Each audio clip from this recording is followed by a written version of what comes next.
The topic of Shevet Levi surfaces a number of times in Sefer Bamidbar, and from a surface level reading of the texts, much of the information is repetitive. The two main parakim dealing with Shevet Levi are firstly Perek Gimel Bamidbar, Pasuk 5 to 39, and again in Pasuk 44 to 51, where Shevet Levi has been selected to replace the Bechorim on account of a participation in the making of the Egel. Perek 8 of Sefer Bamidbar, aside from the first four introductory pasukim that provide details regarding the lighting of the menorah by the Kohen, the rest of the Perek, from Pasuk Hey to Chaf Vav, is also allocated to the topic of Shevet Levi. And while, as mentioned, many of the details have been repeated in Perek Chet, the difference between the two parakim is that Perek Gimel is primarily concerned with the decision by HaKadosh Baruch Hu to elevate Shevet Levi at the expense of the Bechorim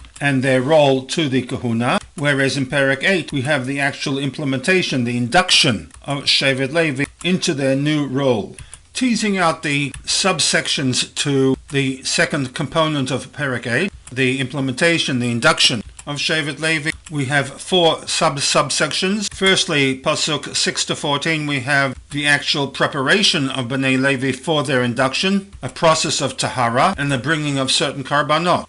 Pasuk 20 to 22, we have the formal induction of Bnei Levi, and the Perek ends with some specific information regarding Bnei Levi and their role in the Mishkan, the age limitations that apply to Bnei Levi. The earliest was 25 years of age. 50 years of age was a mandatory age of retirement with respect to the actual participation in Mishkan activities. Inserted between subsection 1 and subsection 3 is a repeat of information recorded in Perek Gimel that Shevet Levi were to replace the Bechorim on account of the incident of the Egel HaZahav. We shall be looking at two pasukim contained in this subsection, Pasuk Tet Zayin and Pasuk Yud Tet. Pasuk Tet Zayin states that Ki netunim hema li mitoch b'nei Yisrael. They, Bnei Levi, are given, dedicated to me, God, from amongst the Bnei Yisrael. Lakachti otam li, I have taken them for myself, God says. Tachat pitrat kol rechem. And here we shall encounter some jaggedness. Instead of the firstborn of the Bnei Yisrael, the Bechor mi Bnei Yisrael, who are pitrat kol rechem, those who emerge first from the womb.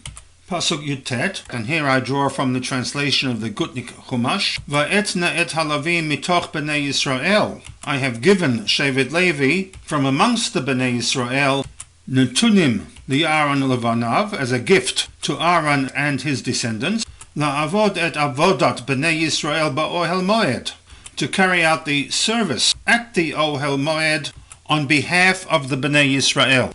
Ulechaper, from the word kapara, al Bnei Yisrael, and to atone on behalf of the Bnei Yisrael. V'lo yihye b'Bnei Yisrael negef, begeshet Bnei Yisrael el hakodesh. Bnei Yisrael will thus not need to approach to the Ohel Moed, and consequently they will not be afflicted with a plague. Undoubtedly, Pasuk 19 would require clarification on a number of points that it makes, beginning with the nuances when one compares Pasuk 16 to Pasuk 19. Firstly, the recipient in Pasuk 16 is Li, that Bnei Levi have become mine, as the Pasuk concludes, Lakachti otam Li, I have taken them to be mine, whereas in Pasuk 19, the Pasuk states that Netunim li Aharon ulevanav, they have been given as a gift to Aharon and his descendants.